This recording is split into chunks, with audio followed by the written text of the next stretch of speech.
시청자 여러분 안녕하십니까? 한 주간의 뉴스를 더 깊이 있게 분석하는 전주 MBC 더 체크 이몽진입니다. 먼저 이슈 체크에서는 환경부가 식당이나 카페 등의 일회용 종이컵 사용 금지 조치를 철회한다고 밝혔습니다. 환경 정책의 후퇴라는 지적이 나오고 있는데요. 상황 살펴보고요. 최근 들어 빈대를 비롯해서 마른 나무 흰개미 같은 해충이 출몰하는 이유 알아봅니다. 또 정부가 실업급여를 부정하게 수급한 사람들을 적발했는데 관련 내용 짚어보겠습니다. 이어지는 이슈 토론에서는 의대 정원과 필수 의료 문제 해법에 대해 토론해 보겠습니다. 먼저 한 주간의 이슈 살펴봅니다. 장충석 변호사 나와 있습니다. 안녕하십니까? 안녕하십니까? 네, 정부가 일회용품 사용 규제를 대폭 완화하면서 앞으로 카페나 식당 등지에 종이컵이나 플라스틱 빨대를 계속 사용할 수 있게 됐습니다. 자, 규제 완화 내용 어떻습니까? 일단 그 관련된 내용이 많기 때문에 좀 대표적인 사항에 대해서 말씀을 드리면요. 정부가 일회용품 사용 규제 조치를 취하면서 대표적으로 음식점 같은 곳에서 많이 사용했던 종이컵에 대해서 사용 금지 조치를 취했었는데 그 해당 내용을 철회를 하기로 했습니다. 그리고 이제 카페에 가보시면 많이 사용을 했던 플라스틱 빨대 역시 이제 사용 금지 조치를 취했었는데요. 당초 이번 달까지 계도 기간이 적용이 됐었는데 이 계도 기간을 연장하는 조치를 취했고요. 그리고 이제 그 편의점 같은 곳에서 많이 사용하는 비닐봉투 같은 것도 역시 이번 달까지 계도 기간이었습니다만은 계도 기간을 무기한 연장하는 것으로 결정을 했습니다. 이렇게 규제가 좀 완화가 된 부분도 있고요. 또 유지가 되는 부분도 있는데요. 대표적으로 이제 그 야구장 같은 곳에서 가보시면은 응원용품으로 많이 사용하던 그런 합성수지 응원용품들을 사용 금지 조치를 했었는데 역시 유지가 됐고요. 그리고 일회용 비닐 우산 커버에 대한 사용 중지 조치도 그대로 유지가 돼서 당초대로 이번 달 24일에 계도 기간이 끝나게 되면은 이제 단속 대상이 되게 됐습니다. 위반 시에는 300만 원 이하의 과태료에 처할 수 있게 됐습니다. 자, 이처럼 일정 부분 또 그리고 단계적으로 예외 조치를 취할 수 있을지 모르겠으나 이렇게까지 퇴보할 줄은 몰랐다. 환경단체가 이런 입장을 내놓았는데 자, 자영업자들 사이의 분위기는 어떻습니까? 아무래도 이제 비용 부담을 많이 염려를 했던 자영업자들 입장에서는 반기는 분위기가 많이 감지가 되고 있습니다. 지금 음식점 등에서 종이컵 사용을 못하게 되면서 다회용 컵을 사용을 했어야 되는데 이 경우에는 이제 세척을 위한 인력을 추가적으로 고용을 한다던가 세척기를 구입을 한다던가 하는 그런 비용 부담이 발생을 할 수 있었는데 이런 부분들 부담이 좀 줄었다. 이렇게 환영하는 분위기도 있고요. 그리고 또 종이 빨대를 사용하는 부분이라던가 종이컵 사용을 금지하는 부분들은 또 고객들 입장에서는 불평을 제기하는 그런 고객들이 많이 있었는데 그런 고객을 응대하는 부담도 줄었다. 이런 입장들도 있습니다. 그리고 또 이제 일부에서는 지금 이렇게 일회용품 사용 규제 조치가 있으면서 거기에 대응을 해서 여러 가지 준비를 해왔는데 좀 갑작스럽게 규제가 철회가 돼서 좀 혼란스럽다는 입장도 있고요. 그리고 또 지금 일괄 해제가 아니고 이게 일부분만 해제가 됐기 때문에 규제 내용이 전반적으로 좀 복잡하다 이런 의견도 있었습니다. 네, 그동안 일회용품 사용 규제를 정착시키기 위해서 여러 사람들이 애를 써왔는데 이렇게 적이지는 않지만은 대부분 철회가 되면서 앞으로 일회용품 사용 규제를 재개하기가 어렵지 않느냐 어떻게 전망하고 계십니까? 아무래도 지금 그 정부에서 이번에 일회용품 사용 규제 조치를 철회를 하면서 이런 방향성이 당분간은 지속이 될 것으로 보이는데요. 환경보호라는 관점에서는 좀 타격이 있을 것 같습니다. 우리나라가 지금 전 세계적으로 일회용품을 많이 사용하는 국가 중에 하나라고 알려져 있는데요. 우리나라 국민 1인당 1년에 배출하는 일회용 폐기물 양이 1인당 13kg에 달한다. 이런 통계가 있을 정도고요. 그리고 지금 정부에서 내년 말에 국제 플라스틱 협약 체결을 앞두고 있는데 그 체결에 대비해가지고 지금 플라스틱 폐기물 감축이라는 정책적인 목표를 지금 추진을 하고 있는데 이렇게 일회용품 규제가 철회가 되면서 이런 목적 달성, 정책적인 목적 달성에 좀 어려움을 겪게 되는 거 아니냐 이런 의견도 지금 있는 상황입니다. 그리고 일부 환경단체나 전문가들 경우에는 정부가 지금 내년 총선을 앞두고 자영업자라든지 소상공인들 의식을 해서 좀 충분한 의견 수렴 없이 이런 일회용품 철회 조치를 시행하고 있는 거 아닌가 이런 지적을 제기하고 있기도 합니다. 네, 자 이런 면도 좀 고려를 해야 될 것 같습니다. 정부 정책에 맞춰서 종사 인력을 늘리거나 대체 용품을 준비한 그런 매장, 업소에 대해서도 좀 지원 방안이 뒤따라야 될 것 같습니다. 예, 일단은 정부가 이번에 규제 철회를 발표를 하면서 이렇게 일회용품 줄이기에 좀 동참하는 업체들에 대한 지원 방안도 좀 함께 발표를 했는데요. 일회용품 줄이기에 들어가는 비용에 대해서는 정부가 지원을 하고 그리고 좀 적극적으로 나서는 업체에 대해서는 뭐 정책 금융을 좀 우대를 한다던가 이런 인센티브 조치를 좀 적극적으로 도입을 하겠다 이런 입장을 또 나타내고 있습니다. 그리고 또 지금 각 지자체별로 뭐 서울시 같은 경우에는 광화문 앞을 개별 컵을 사용하는 특정 지구로 지정을 해서 좀 자발적인 참여를 유도하겠다 이런 입장도 밝히고 있는데 어쨌든 지금 전체적으로 규제가 철회가 되다 보니까는 강제성이 많이 옅어졌고 얼마나 실효성이 있겠느냐 이런 지적도 제기가 되고 있는 것은 사실이고요. 다만 또 젊은 층들 중심으로 해서는 뭐 개인용 텀블러라던가 컵을 사용하는 것이 지금 상당히 많이 익숙한 그런 분위기고 가고 있는 부분도 있기 때문에 장기적으로는 좀 지속 가능한 정책으로 좀 보완하고 발전시켜 나가는 노력이 필요할 것 같다 이런 의견도 있습니다. 네, 알겠습니다. 자, 다음 이슈로 넘어갑니다. 자, 최근에 서울과 경기, 인천 등 수도권을 중심으로 참 요즘 젊은 사람들에게는 좀 생소할 텐데 자, 이 빈대라는 해충이 기승을 부리면서 시민들이 불안해하고 있습니다. 참 이례적인 일인데요. 빈대라는 것이 저도 옛 속담에서나 나오는 것으로 생각을 했었는데 최근에 수도권을 중심으로 많이 발생되고 있다는 그런 보고가 있는 상황이고요. 해외에서 유입되고 있는 것으로 추측이 되고 있습니다. 우리나라에서 10여 년 전부터 이 해외여행객이 급증을 하면서 드물기는 하지만은 빈대가 발생했다라는 보고가 매년 있어 오기는 했었거든요. 그러던 것이 최근에 지금 발생 건수가 급격하게 늘어나면서 올해 10월부터 질병관리청에 보고된 빈대 의심 신고가 뭐 10여 건이 넘는 그런 상황이고 관련 민원은 뭐 100여 건이 넘는 그런 상황으로 지금 보고가 되고 있습니다. 이게 빈대가 발생을 하면은 주로 야간에 활동을 하면서 사람의 피를 흡혈을 하기 때문에 빈대에 물리게 되면은 뭐 발진이라든지 발열이라든지 두드러기, 가려움 이런 여러 가지 증상들이 나타날 수도 있어서 좀 주의가 필요한 그런 상황이라고 합니다. 네. 자, 그런데 인터넷상에서는 이제 근거 없는 퇴치법이죠. 등장해서 좀 피해를 줄 수 있다 이런 우려도 나오고 있습니다. 초기 방제를 실패하면 더 확산될 수 있는 것 같은데 자, 방제 대책 어떻게 추진되고 있습니까? 예, 일단 정부에서는 4주 동안 집중적으로 좀 점검하고 방제하는 그런 기간으로 두고 진행을 하고 있고요. 이를 위해서 환경청에서 빈대 방제 살충제 8종에 대해서 긴급 사용 승인을 했습니다. 그리고 재난안전특별교부세 22억 원을 편성을 해가지고 각 지자체에 교부를 했는데요. 각 지자체에서는 이 특별교부세를 바탕으로 해서 방금 말씀드린 뭐 살충제를 구입한다든지 아니면은 스팀 청소기, 진공 청소기 같은 빈대 방제 그 도구들을 구입하는 데 사용을 하게 되고 특별히 지금 취약계층에 대한 방제 대책을 강화하는 데 사용할 그럴 예정이라고 합니다. 네. 자, 빈대 말고도 다른 해충들이 또 출몰했죠. 지난 5월이었는데 자, 열대지방에서 서식하는 해충인 마른나무 흰개미가 국내에서도 발견된 적이 있었고 최근엔 미국 흰불나방 유충까지 검출이 되고 있습니다. 이렇게 해충들이 눈에 띄게 늘어나는 이유 어디에 있습니까? 일단 좀 외국에서 유입되는 사례가 증가하고 있는 것으로 보입니다. 지금 여러 가지 요인이 있겠지만은 최근에 코로나 팬데믹이 해제가 되면서 해외 여행객이 좀 급증한 것과 무관하지 않은 것으로 보이는데요. 올해 초에 그 프랑스 파리에서 빈대가 아주 기승을 부린다 이런 뉴스가 나온 적이 있었거든요. 이제 그랬던 것이 최근에 국내에서도 뒤따라서 이렇게 빈대가 아주 그 창궐을 하고 있는 이런 상황으로 가고 있는데 지금 해외에서 유입된 것이 지금 전국적으로 확산이 되고 있는 그런 상황으로 추측이 되고요. 또 다른 원인으로 보이고 있는 것이 기후변화에 따른 그런 부분입니다. 말씀하신 그 마른 나무 흰개미 같은 것도 열대지방에서 주로 서식하는 해충으로 알려져 있는데 뭐 수입 목재라던가 목재 가구 이런 것들을 통해서 지금 국내에 들어오는 것으로 알려져 있는데요. 이런 마른 나무 흰개미가 국내에 우리나라의 겨울철을 나지 못하는 것으로 알려져 있었거든요. 그런데 지금 최근 들어서 겨울철 기온이 많이 높아지면서 이런 것들이 지금 충분히 죽지 않고 좀 점점 그 활동을 늘려가는 이런 양상으로 지금 판단이 되고 있는 그런 상황이고요.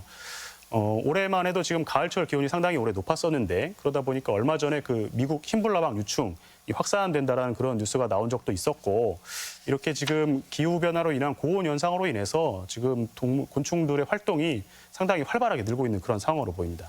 네. 자, 정부의 대책은 어떻게 나와 있습니까?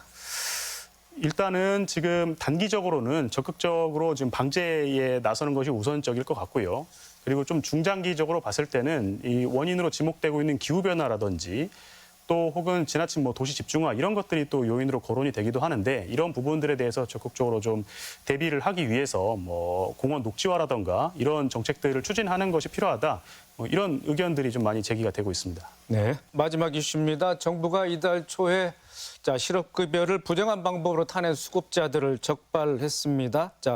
실업급여를 받을 수 있는 자격이 있습니다. 이런 자격을 허위로 기재를 했거나 다른 부당한 방법으로 해서 급여를 타냈다는 얘기인데 좀 설명을 해주시죠. 예, 그 실업급여라는 것이 근로자가 불가피한 사유로 직장을 잃게 됐을 때를 대비해서 가입하는 보험이 우리나라에서는 고용보험이죠. 그 대한민국 4대 보험에 들어가는 건데 직장에 가입을 하게 되면 의무적으로 가입을 하게 되는 그런 보험입니다. 그런데 이제 이 수급자가 비자발적인 사유에 의한 해고 등을 당해가지고 직장을 잃게 됐을 때 이 고용보험에서 받게 되는 급여가 이제 실업급여라고 할 수 있고요. 방금 말씀드린 대로 해고 등의 비자발적인 사유로 인해서 직장을 잃게 되고 그리고 실업자가 지속적으로 근로할 의사를 가지고 근로할 능력이 있는 상황에서 구직 활동을 하는 과정에서 이제 지급하게 되는 것이 실업급여인데 이런 실업급여를 좀 거짓된 어떤 방법이라든가 부정한 방법으로 수급을 한 사례가 이번에 다수 적발이 된 상황입니다. 자, 그렇다면 부정수급자 그 규모가 얼마나 되고 또 당국에서는 또 그 부정수급한 액수만큼 그 더 가산해서 또 징수를 하게 되는 거 아니겠습니까? 네, 이번에 고용노동부에서 특별점검을 통해서 적발된 상황이 부정수급 건수가 380건, 그리고 이에 따른 부정수급 액수가 19억 1천만 원으로 지금 집계가 됐습니다. 이 중에서 전라북도에서 적발된 사례가 총 10명이고요. 6,500만 원의 부정수급된 실업급여가 지금 확인이 됐는데요.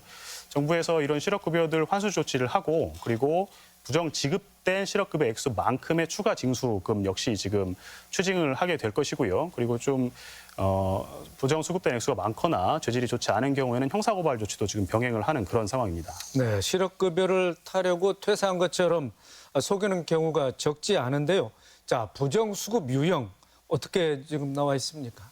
지금 전라북도에서 적발된 사례를 보면은 말씀하신 대로 이제 실업을 한 상황에서 고용센터에 실업 신고를 하고 나서 한 달 만에 재취업을 했는데 이 재취업한 사실을 숨기기 위해서 자신의 아내가 마치 재취업을 한 것처럼 그 사용자, 고용자와 공모를 해가지고 피보험자로 아내를 등재해서 약 1,500만 원가량을 수령한 그런 사례가 있었고요. 그리고 또 이번에 특별점검에서 많이 지금 적발이 된 사례가 대지급금을 지급받는 과정에서 또 이 실업급여를 청구를 해가지고 이중으로 지급을 받은 사례가 많이 적발이 됐습니다. 이 대지급금이라는 것이 사업장에서 임금 체불이 발생했을 때 정부에서 그 체불임금 일부를 지급해주는 금액을 대지급금이라고 하는데 대지급금을 지급받는 과정에서도 내가 이제 직장을 잃었다 이렇게 실업 신고를 해서 이제 중복 지급받은 사례가 많이 적발이 됐고 전라북도에서도 지금 동일한 사례가 적발이 됐습니다. 네, 실업급여를 부정으로 타낸 경우 처벌은 어떻습니까?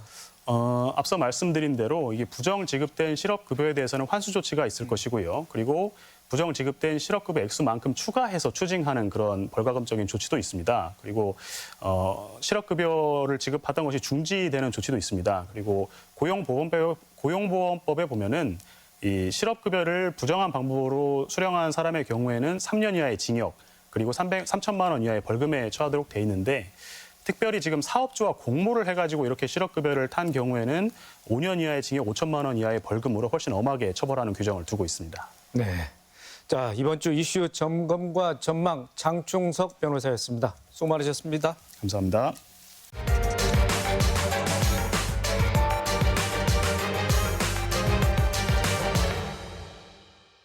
이슈 토론입니다. 의사도 환자도 수도권으로 몰리고 여력이 안 되는 지역 소재 병원들은 수도권과 더 격차가 벌어지는 악순환이 계속되고 있습니다. 지역에서는 응급 환자들이 갈 곳을 잃어 골든타임을 놓치는 경우가 적지 않은데요. 지역 의료 체계 붕괴에 대한 대책이 시급한 상황입니다. 이 같은 필수 의료 인력난 속에 정부가 의대 정원을 확대하겠다는 긴급 처방을 내놨습니다. 찬반이 팽팽히 맞서는데요. 의대 정원 확대가 지역 의료 강화에 도움이 될지 우리 지역 남원의 국립공공의료전문대학원 설립에는 어떠한 영향을 미칠지 전망해 보겠습니다. 토론에 참여할 세 분 모셨습니다. 김종구 전라북도 의사회 회장, 박정원 보건의료노조 전북본부장, 이정린 전북도 의원 나오셨습니다. 세 분 어서 오십시오. 네, 반갑습니다. 네. 자, 먼저 박정원 본부장님. 자, 보건의료노조 의사 직종을 뺀 여러 직군, 그러니까 60개 직종이 모여 있는 듯 단체라 하는데요. 네. 자, 현재 뭐 남원 의료원 이제 간호사로서 재직하고 계신데, 자, 지역의 공공의료 현주소 어떻게 규정할 수 있겠습니까? 네. 우리 지역뿐만 아니라 전국의 공공의료 기관의 현실은 매우 열악합니다. 공공의료기관 90%가 300병상 이하로 매우 작고요. 환자 진료 기능이 부족한 경우 중증 환자들이 적절한 의료 서비스를 받지 못하는 위험한 상황이 발생할 수 있습니다. 예를 들어서 요즘 많이 말하고 있는 응급실 뺑뺑이나 소아과 오픈런 그리고 뭐 원정분만 등 우리나라의 경우 지역 간 의료 불균형이 심각하고요. 지역에서는 꼭 필요한 의사도 없는 경우가 굉장히 많이 있습니다. 부족한 공공병원, 인력을 확충해야 지역 간 의료 격차를 줄일 수 있고 지역 소멸도 막을 수 있을 것 같습니다. 자, 300병 미만의 지역 의료원이 90% 이상이다. 네. 또 지역과 수도권과의 그 차이, 그러니까 뭐 이제 뭐 수익적인 면이라든지 매출 그런 부분이겠죠. 그런 차이가 나고 있다. 자, 그런데 코로나 상황을 겪으면서 뭐 손실보상금을 받긴 받았겠죠. 지역의료원에서도. 네. 네, 그런데 뭐 임금 체불 그런 가능성도 지금 우려하지 않을 수밖에 없는 그런 상황이라고 해서 지금 집단 행동 움직임도 있다고 그러는데 어떻습니까? 네, 코로나 최일선에서 감염병 전담병원 2, 3년을 역할을 하면서 의사도 환자도 떠난 전담병원 해지 1년이 넘었지만 코로나 병원은 경영 악화로 임금체불 위기에 놓여 있습니다. 정부는 감염병 전담병원 회복하라면서 단지 6개월만 지원을 했고요. 전담병원들은 지금 고사 직전 위기에 놓여 있습니다. 심지어 충남의 모 의료원의 경우는 지난달 급여를 은행 차입금으로 직원의 급여를 지급했고요. 얼마나 더 버틸 수 있을지 모르겠다라는 탄식까지 나오는 지경입니다. 정부가 작년까지 민간 의료기관의 손실보상금을 7,218억 원을 지급했고 7,218억 원이면 새로운 공공병원을 25개나 지을 수 있다고 합니다. 감염병 사태 때마다 돈으로 민간병원의 병상을 사들이는 비용의 10%만 공공병원에 지원해도 공공병원은 안정적으로 운영될 수 있을 것입니다. 또 다른 감염병이 온다면 어떻게 할 것인지 정부는 지금이라도 감염병 전담병원의 회복기 지원 규모를 확대하고 근본적인 대책을 마련해야 할 때라고 생각합니다. 네, 자 이정린 의원님, 좀 요즘 뭐 의료 시설이라든지 뭐 인력이라든지 환자까지 뭐 수도권으로 몰리고 있는 그런 상황 아니겠습니까? 네. 뭐 지역에서는 뭐 소아과 뭐 오픈런 현상도 나타나고 있고요. 그만큼 필수 의료 인력이 부족한 상황이고 지역 의료 체계가 이제 붕괴 직전이라는 이런 참 자조적인 뭐 말이 절로 나오고 있는 그런 상황인데, 자 이정린 의원님께서는 이제 남원을 지역구로 하고 계신데 남원도 그런 지역 의료가 상당히 좀 뭐라 그럴까 뭐 부족하다고 그럴까 뭐 좀 저조한 그런 상황 아니겠습니까? 예, 지금 의사 부족 상황이 보통 심각한 상황은 아닙니다. 큰 수술하거나 진료를 받기 위해서는 의사를 찾기 위해서 수도권으로 계속 찾아가는 그런 현상이 늘어나고 있습니다. 아침 일찍 기차역에 나가면 KTX를 타고 서울로 진료를 받거나 약 처방을 받기 위해서 가는 분들이 80% 정도 됩니다. 또 고속버스 터미널을 가도 마찬가지입니다. 이렇게 지방에서는 수술하거나 또 약 처방을 받기 위해서 의사를 찾아서 수도권으로 이렇게 몰리는 현상이 계속 늘어나는 현상이고요. 더 심각한 부분은 이제 산부인과 소아과 병원입니다. 이제 아이를 출산한 부모들이 야간에 아이가 아팠을 때 응급실을 찾아갔을 때 이제 거기서 응급 처리가 처방이 안 돼서 이제 다시 또 큰 병으로 간다면은 전주나 광주로 이송 가는 거리에 1시간을 또 소요되는 부분입니다. 이래서 젊은 청년들이 신생아 출산을 기피하는 현상이라고 이것이 바로 지역 소멸로 이어지는 그런 현상으로 가고 있는 부분입니다. 제일 또 중요한 부분은 이제 중증 환자, 외상, 응급 환자가 발생 시에 우리 남원서 익산의 외상센터에 헬기를 불면은 오는 시간이 25분입니다.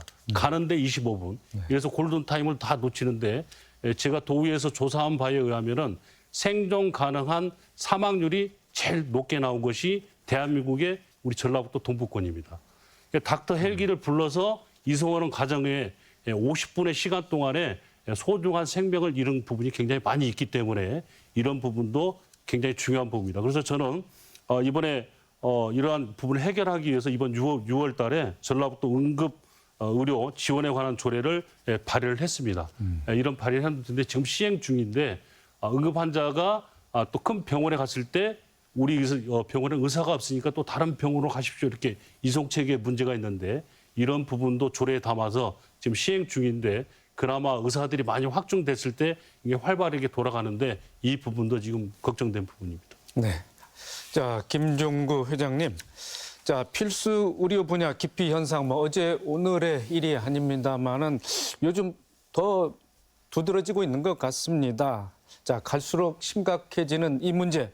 자, 원인과 배경 뭐 협회 내에서도 많이 분석을 하고 대안도 많이 제시하고 있을 텐데 자, 일단 그 부분도 좀 짚어 주시죠. 예, 매우 안타까운 상황입니다. 예, 거의 30년 전부터 의약분업이 실시된 후부터는 필수 의료과 기피 현상이 나타나기 시작을 했고요. 이제 거의 10에서 15년 전부터는 필수 의료과 전공의들이 지방에는 거의 없는 수준입니다. 그 배경은 우리 낮은 의료 수가입니다. 그리고 의료 사고에 대한 분쟁 또는 법적 책임에 대한 그 과중이 책임이 너무 과중하게 의사들에게 부여되기 때문에 그렇습니다. 이러한 저수가 기본 정책은 병원이 필수 진료를 하면 할수록 적자를 보는 그런 상황이기 때문에 그럼 학생들과 인턴들이 그런 것들을 인지하지 않을 수가 없지 않겠습니까? 또한 그 형사처벌은 민형사상에 우리나라가 2011년부터 15년까지 활동의사가 1000명당 기소된 숫자가 4.2건인데 이웃 일본의 경우에서는 1000명당 0.01건입니다. 250배에 달하는 저희 민형사상이 책임이 전가되는 저희 현실이고 이 상황에서 우리 인턴 학생들이 이런 필수과를 선택하는 것은 일방적인 희생을 강요당하고 보상이 받지 못하는 그러한 사실이라는 걸 명확히 인식하기 때문에 이러한 기피 현상이 초래되는 배경이 되겠습니다. 네, 구조적인 문제를 짚어주셨습니다. 의료보험 수가 문제하고 또 의료사고에 대한 분쟁, 뭐 여기 책임 소재, 뭐 이런 문제가 주요 원인과 배경이었다 이렇게 말씀하셨는데, 자, 박정원 본부장님, 자, 실제 지역 의료원에서는 연봉 수억 원을 제시해도 뭐 의사를 모실 수 없는 그런 상황입니까? 어떻습니까? 자, 그러면은 그 해당 진료 과목 뭐 전공 의사는 현재 공석으로 돼 있는 건가요? 앞으로 뭐 이렇게 제도적으로 그동안 많은 고민을 해왔을 텐데 제도적으로 해결할 수 있는 그런 방안 뭐 없습니까? 어떻습니까? 네. 지방의료원 원장님들 부임하시고 처음 하시는 일이 공석인 의사, 진료과 과장님들 스카우트 하는 일이라고 하십니다. 의사를 영입하는 일이라고 하면 강원도, 뭐 부산, 뭐 심지어는 뭐 섬에라도 있으면 가서 뭐 모시고 온다 이런 말까지 하실 정도인데요. 뭐 삼고 철역까지도 마다하지 않고 계시죠. 사실 우리 지역만 봐도 뭐 진안, 군산, 남원 공석이 한 25에서 30% 정도 되는데요. 아무리 뭐 많은 연봉을 제시해도 가족이 반대하면은 계약 후에도 오지 않는 경우가 생기기도 하고요. 공공병원에서 또 많은 연봉을 제시하는 것은 또 무리가 있기도 합니다. 또 우리 노조에서는 오래전부터 의사 정원 늘려야 한다고 주장을 했고 또 의료 취약지와 필수 진료과에 의사를 배치할 수 있는 방안을 정부에 계속해서 요구해 왔습니다. 이번 정부에서 발표한 필수 의료 핵심 전략 대책에 구체적인 내용들이 빠져 있어서 좀 알맹이 없는 대책이라고 하지 않을 수가 없습니다. 네. 자, 정부가 발표한 지역 필수 의료 혁신 전략에 구체적인 내용이 없다. 그러면서도 이제 정부는 10월과 11월 두 차례에 걸쳐 관련 내용을 발표를 했습니다. 이정린 의원님, 자, 그렇다면 뭐 어떤 내용이 핵심으로 담겨져 있는지 좀 일단 한번 들어보겠습니다. 예. 뭐 국민의 한 사람으로서 뭐 정부가 발표한 국가 필수 의료 인력 확충에 대한 부분은 환영하는 바입니다. 그러나 이제 정부가 발표한 내용을 이제 저희들이 쭉 분석해 보면은 지금 현 의사 제도와 똑같이 가는 부분이기 때문에 이 의사 수만 늘린다고 해서 지방의 기초 의료 필수 의료력이 늘어나지는 그런 부분은 염려되는 부분입니다. 정부가 발표한 내용에 보면은 의대에서 확충을 해서 이수를 늘려서 이들이 지역 필수 의료 분야에 선택할 수 있도록 유인책을 하겠다 이런 부분인데 이것은 이제 필수 의료 수가를 인상하고 근무 여건을 개선하고 안정적인 의료 환경을 조성하겠다 이렇게 발표했습니다. 그렇지만은 이렇게 의대 인력이 늘어나지만은 이분들이 지금 현대처럼 또 인기 확가롭게 쏠린다는 그런 부분은 누가 이게 제도적으로 막거나 그런 장치는 하나도 없습니다. 그래서 정부가 발표한 의료 인력 확충에는 여기에는 의무도 없고 강제 조항이 없습니다. 그래서 지금 이대로 간다고 하면은 또 인기 학과에 이렇게 쏠린 부분이 많이 있기 때문에 이번 발표에 대한 부분은 저희들은 좀 우려되는 부분이 많이 있고 이번 발표하는 부분에 공공의료 분야에 확충을 할 수 있는 우리 국립의료원도 같이 발표를 했으면은 우리 국민들이 받아들일 때 이것은 정말 공공의료 확충을 위해서 정부에서 고심하고 발표한 부분이라 이렇게 보는데 지금 발표한 내용은 정부에서 뭐 인기성 발표 아니냐 이렇게 저희들은 바라보고 있는 것입니다. 네, 말씀하신 대로 공공의료 부분에 대한 대책이 전무하다 하셨는데, 자 이게 완전히 배제가 된 겁니까? 아니면 이제 뭐 시간을 봐가면서 이게 순차적으로 포함될 여지가 있는 건가요? 어떻게 전망하고 계십니까? 지금 대한민국의 의사 수가 부족한 것은 현실인 것 같습니다. 그렇지만은 그 부족한 의사 수에서도 또 수도권에 이렇게 쏠려 있는 부분인데 지방의 공공의료 기초 의료를 할 수 있는 그러한 의사들을 만드는 부분이 중요한 부분인데 지금 정부에서 발표한 부분은 이제 의대의 수를 이렇게 늘리는 부분으로만 발표하고 그 내용 속에 강제 조항이 들어가 있어서 몇 년 동안 지역에서 지역 의사로서 활동할 수 있는 부분이 들어가 있다고 하면은 국민들도 받아들이고 이것을 수용할 수 있는데 그런 부분은 전혀 없기 때문에 지금 하는 그 제도 그대로 답습하는 부분이기 때문에 이건 아니다 이런 얘기를 많이 하면서 이걸 풀어나가기 위해서는 국립공공의료원 쉽게 얘기해서 공무원 의사 제도를 만들어서 발표하는 부분이 저희 국민들로부터 신뢰받을 수 있는 정부다 이렇게 저희들은 보는 것입니다. 네, 자 김정구 회장님 지역 필수 의료 혁신 전략 정부 안에는 자 의료보험 수가라든지 의료 사고로 인한 민영사상 분쟁에 관한 내용도 지금 정부 입장이 좀 개선하는 쪽으로 이렇게 좀 반영이 돼 있는 것 같습니다. 자 그런데 시민들이 생각하기에 뭐 의사 수가 늘어나고 의대 정원이 확대되면은 뭐 의사들도 이게 뭐 그래도 바람직한 방향 아니냐 이렇게 생각할 수도 있고요. OECD 국가 중에서 대한민국의 의사 수 비율이 가장 낮지 않겠습니까? 그런데 의대 정원 확대에 대해서 의사협회 내에서 이렇게 좀 탐탁지 않게 이렇게 생각하는 것 같습니다. 의사협회 입장은 무엇입니까? 예, 일단 저희가 가장 낮은 건 아니고요. OECD 1000명당 인구 1000명당 의사 숫자를 내는 뭐 저희들은 이제 평균이 3.7명이고 저희가 2.4명인데 가장 낮은 건 아닙니다. 네. 저희들 의사협회 정원 확대에 대한 입장은 앞으로 지금 현재 저출산이 심각한 우리 인구 구조에서 앞으로 인구가 더욱 감소가 심화되기 때문에 의대 정원 확대는 올바른 정책이라고 생각하지 않습니다. 지금 정부가 의사수 부족을 인용하고 할 때 보건사회연구원 연구소를 가지고 저희들에게 이제 설득하고 있지만 이것은 총체적으로 왜곡된 자료를 사용해서 만든 보고서이기 때문에 이미 4월 24일 공식적으로 사과를 낸 자료입니다. 그래서 특히 OECD 어느 국가도 1000명당 활동하는 의사 수만 가지고 단순하게 비교해서 의사 수가 충분하다, 부족하다는 판단을 내리는 나라는 없습니다. 이런 정확한 판단을 하려면 진료 대기 일수 또는 건강 지표, 의료에 대한 만족도, 의료의 접근성 등을 다양하게 그러한 지표를 통해서 판단해야만 합니다. 특히 우리나라 의료 접근성은 전 세계 1위입니다. 환자 1인당 의사 진료 횟수가 년 14.7명입니다. 14.7회인데 OECD 평균 5.9회입니다. 또 인구 1000명당 병상 수는 12.7 병상입니다. OECD 평균은 4.3 병상이고요. 모두 세계 1위입니다. 코로나 시기에 적절한 진료를 받지 못해 사망한 초과 사망률이 우리나라는 52명입니다.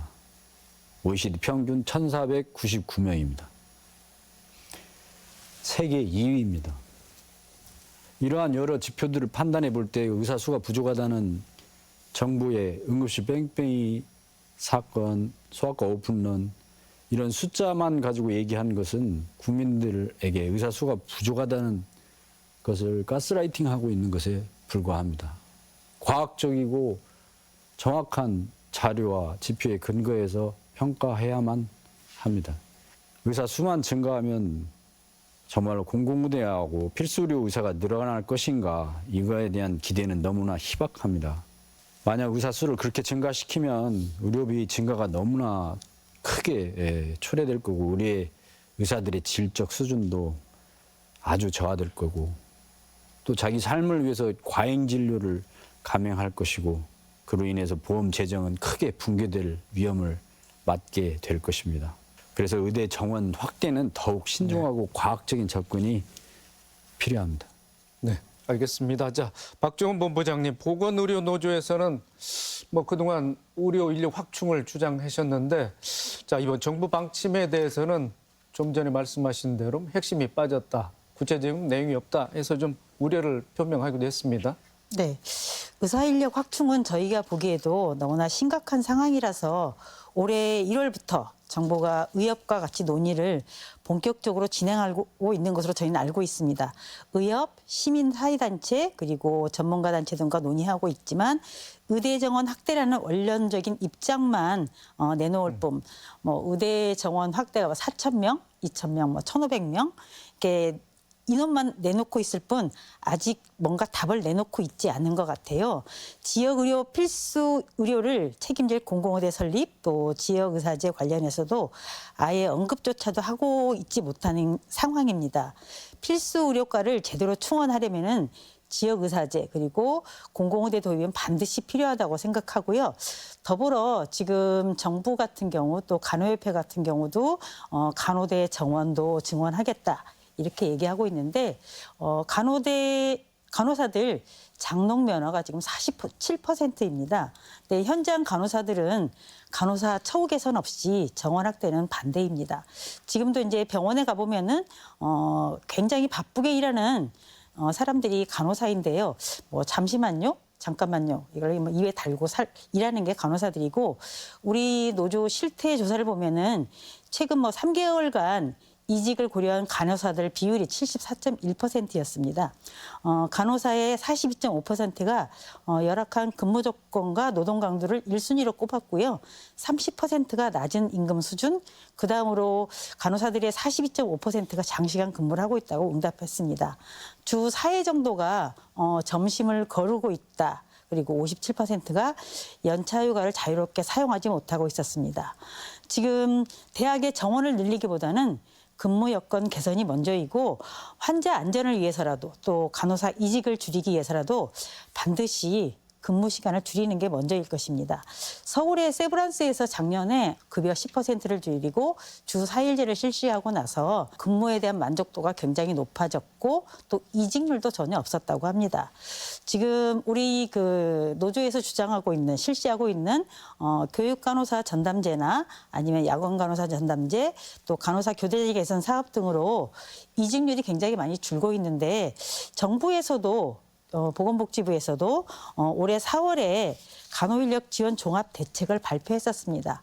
근데 이제 이게 지금 현장에서 아주 미비하게 실천되고 있는데 이런 것들이 좀 우리 그 현장에서 빠르게 실천되어서 정말 환자들에게도 안전한 간호가 이루어질 수 있도록 또 이직률이 많이 줄어질 수 있도록 무조건 정원만 늘릴 게 아니라 보편적인 간호가 실천될 수 있도록 하는 제도가 빠르게 도입될 수 있도록 했으면 좋겠습니다. 네. 자, 김정구 회장님.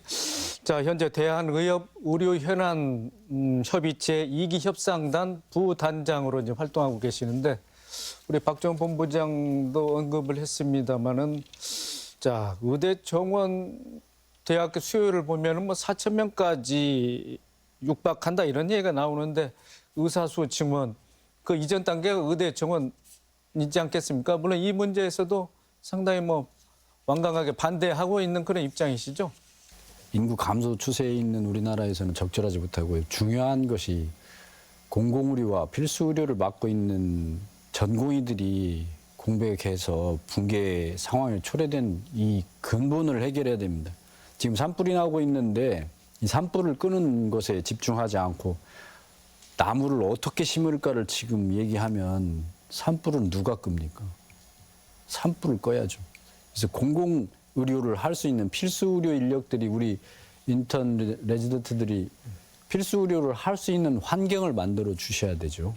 그게 바로 저수가를 개선하는 것이고 의료 사고로부터 보장을 받을 수 있는 보호를 받을 수 있는 의료 환경을 만들어 줘야만이 우리 젊은 의사들이 학생들이 필수의료들을 자신 있게 또 사명감을 가지면서 그쪽에 자기 의료의 생명을 걸지 않겠습니까? 그러한 철학도 다 국민의 건강과 안전 그런 생각을 이끌어낼 수 있는 지도자의 큰 결단이 필요할 걸로 생각합니다. 네. 자, 이정린 의원님. 자, 우리 지역 남원에서 추진하고 있는 남원 국립공공의료전문대학원 얘기 좀 해보겠습니다. 자, 이정린 의원님께서 도의회 공공의대 유치지원특별위원회 위원장을 맡고 계신데 자, 공공의전원 추진 5년째 현재 답보 상태입니다. 사실 남원의전원은 의대 정원과는 조금 궤를 달리하고 있지 않겠습니까? 네, 맞습니다. 자, 네, 설명을 좀 해주시죠.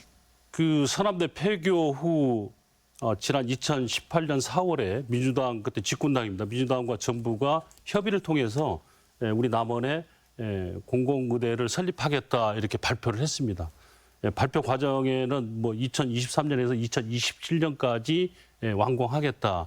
소요 예산도 365억 원을 들여서 하겠다. 여기는 국비, 도비도 이렇게 들여서 하겠다. 그래서 부지 선정까지 했습니다. 그것도 보건복지부에서 와서 이 자리에 공공의대를 했으면 좋겠습니다. 선정을 해서 남원시는 지금 그 땅을 매입 단계에 있는 부분입니다. 이렇게 진행되는 과정에 지금 한 발자국도 나가지 못하는 첫 번째 원인은 의사협회가 강력한 반대였습니다. 근데 저희들은 그래서 의사협회에서 반대하는 그런 부분은 명분이 없다. 우리가 그 지역에 하는 부분은 서남대 의대 49명을 가지고 출발하겠다. 이렇게 주장했는데도 거기에 좀 진전이 안 됐던 부분이고요. 두 번째 걸림돌은 이제 국민의힘 의원님들이 좀 반대가 있었는데 이것도 이제 보건복지부위원회, 소위원회, 법사위원회 통과를 해야 되는데 꼭 그 법사위원회 소위에만 들어가면은 한두 분의 반대로 인해서 이걸 통과를 못했던 부분입니다. 지금 현 국회에서는 또 하나 큰 걸림돌이 있는 부분은 9개 지역, 의대가 없는 지역에서 우리 지역에 의대를 신설하겠다는 법안이 9개가 발의가 돼 있습니다. 이 법안과 또 부딪히다 보니까 남원의 국립의전원 설립과 같이 이렇게 맞물리는 가다 보면 한 발자국도 지금 나가지 못하고 있는 실정입니다. 우리 전라북도 49명의 T1은 의대 정원 49명을 여기에 인가해줬던 목적은 전라북도 동북권의 의료 취약 지구에 의료 인력을 양성해서 그 지역에 안정적인 의료를 받도록 서비스 제공을 하겠다 해서 정부에서 우리 전라북도 목소로 줬던 49명입니다. 그래서 저희들은 지금 의대 정원 확대를 발표하기 전에 이거 공공의전원부터 발표를 하고 난 뒤에 이걸 발표를 해야 된다. 이것은 국민과의 약속이고 전북 도민과의 약속이고 남은 시민과의 약속이기 때문에 이것은 꼭 지켜줘야만 한다. 이렇게 좀 보장하는 부분입니다. 우리 저 김정구 회장님 아까 또 의사협회 얘기도 말씀하셨는데 지금 이 소멸 지역 정말 인구가 없는 지역에는 부잣집 애완견 취급도 못 받는 그러한 지금 처해 있다 이런 얘기를 하는 것입니다. 지금 서울이나 이렇게 부잣집의 애완견을 아프면은 CT도 찍고 MRI도 찍고 아주 수술도 하고 이렇게 하는 식인데 저희 지금 이 시골 지역에 있는 이런 분들은 이 의료 혜택에 대한 부분은 전혀 받지를 못합니다. 아프면 수술할 의사가 없어서 며칠 가서 기다려야 되고 또 응급 환자가 생겼을 때 이 닥터 헬기가 오는데 25분, 50분 동안 병원을 점검하다가 사망한 율이 높기 때문에 이런 것을 바로 해결할 수 있는 부분은 공공 의전원을 빨리 설립해서 지역의 필수 의료 인력이 안정적으로 기반을 잡았을 때 우리 전라북도 도민과 남은 시민의 약속을 지키는 부분이고 이것이 바로 지역 의료의 안정적인 체계가 잡혀가는 부분이기 때문에 이게 잘 진행될 수 있도록 지금 우리 남원시의회에서도 특별 유치위원회와 우리 전라북도 유치원회가 지금 국회를 계속 방문하면서 저희 목소리를 계속 주장하고 있습니다. 네, 김정우 회장님. 자, 원래 코로나19 이전에 의사협회와 협상해서 결론을 내는 거 아니냐 이렇게 가닥이 잡힌 걸로 알고 있는데 그동안 혹시 뭐 의사협회 입장 변화는 없었습니까? 우리 이정린 의원께서 또 김정우 회장한테 또 질문을 하셨으니까 네, 답변을 좀 해주시죠.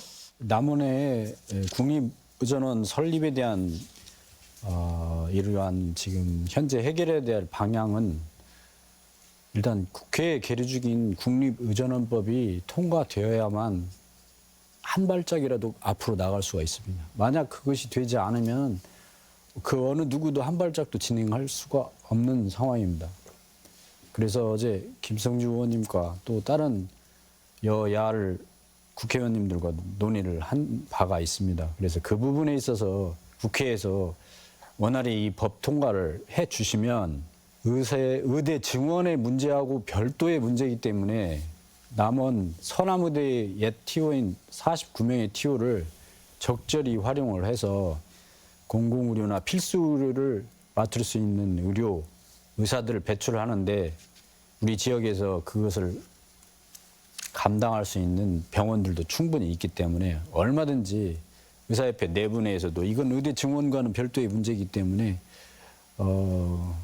긍정적으로 전향적으로 논의할 수 있는 기회가 올 것이라고 생각합니다. 네.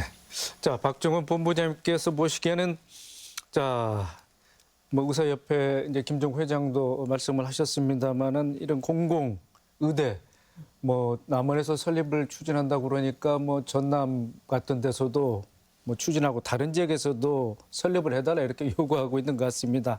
그러나 남원 의전원에 영향을 줘서는 안 될 것 같고 우리의 목소리가 나옵니다만은 우리 박 본부장께서 보시기에는 어떻게 전망하고 계십니까? 예, 남원의 국립의전원 설립은 의사 증원과는 별개를 보아야 될 것 같습니다.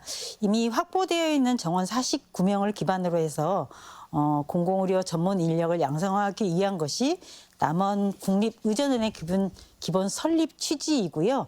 전 정권 그리고 현재 정권의 공약 사항이기도 한 만큼 지역의 공공의료와 또 필수의료를 살리기 위해서 남원 국립의전원의 설립은 올해 안에 꼭 첫삽을 떠야 한다고 봅니다. 네, 알겠습니다. 자, 토론을 마쳐야 할 시간이 다 된 것 같습니다. 자, 공공의료 강화를 위해서 필수 의료 인력 확충 방안 또는 인력 증원이 효과를 내려면 앞으로 어떤 장치가 필요하고 또 준비를 해야 될지 마무리 발언 겸해서 말씀해 주시면 듣고 이 시간 마치도록 하겠습니다. 먼저 이정린 의원님.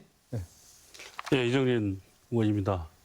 지금 지역의 필수 의료 인력은 굉장히 심각한 상황입니다. 아파서 응급실을 찾아갔을 때 그 지역에서 처치를 못하고 큰 병원을 찾아서 전근긍긍한 부분입니다.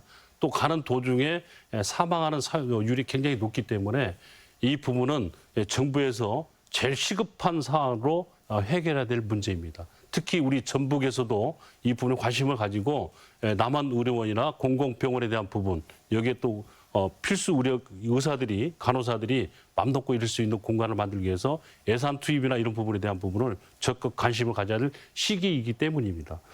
지금 우리 전라북도 도의회에서도 이런 부분에 대한 조례안이나 여기에 대한 협조에 대한 부분도 계속 지금 의원님들과 논의하면서 연구단체도 만들면서 지금 대응하고 나가 있는데 이번 정부 방침에 우리 남원의 국립의전원이 포함돼서 시급한 안정한 의료 혜택을 받을 수 있는 우리 전북이 되었으면 하는 바람입니다. 네. 자, 박정훈 본부장님. 네, 국민 누구나 병원비 걱정 없이 건강을 돌볼 수 있는 사회가 필요합니다. 새로운 감염병이 나타나도 생명과 안전을 지킬 수 있는 내 곁에 든든한 공공병원, 국민과 함께 만들어 나가는 건강한 사회가 되었으면 좋겠습니다. 네, 마지막으로 우리 김 회장님. 예, 오늘 토론회 참석에 대해서 영광이고요. 향후 지역 도민들의 건강과 안전을 위해서 전라북도 의사회는 최선을 다하겠습니다. 특히 공공의료 공백과 필수의료 공백을 개선하기 위해서 더욱 최선을 다할 것이고요.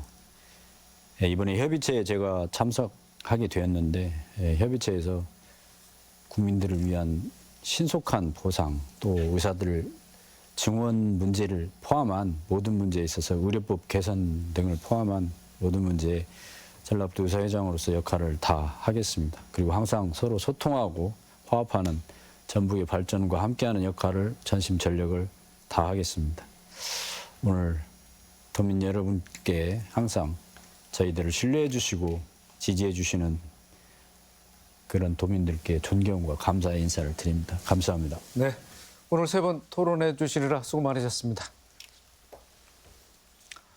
지역 의료 체계 붕괴 속에서 정부가 의대 증원 방안을 다시 꺼내들었습니다. 정부의 방침에 따라 그동안 공공의대 설립을 촉구해온 우리 지역은 다시 기대와 희망을 갖게 됐는데요. 여당의 협조가 절실한 상황입니다. 여기에 지역 정치권, 전라북도가 한뜻으로 전북목 찾기에 나서서 무너진 지역 필수 의료 시스템을 되살릴 수 있길 기대해 봅니다. 더 체크 오늘 순서 여기서 마칩니다. 시청해 주신 여러분 고맙습니다.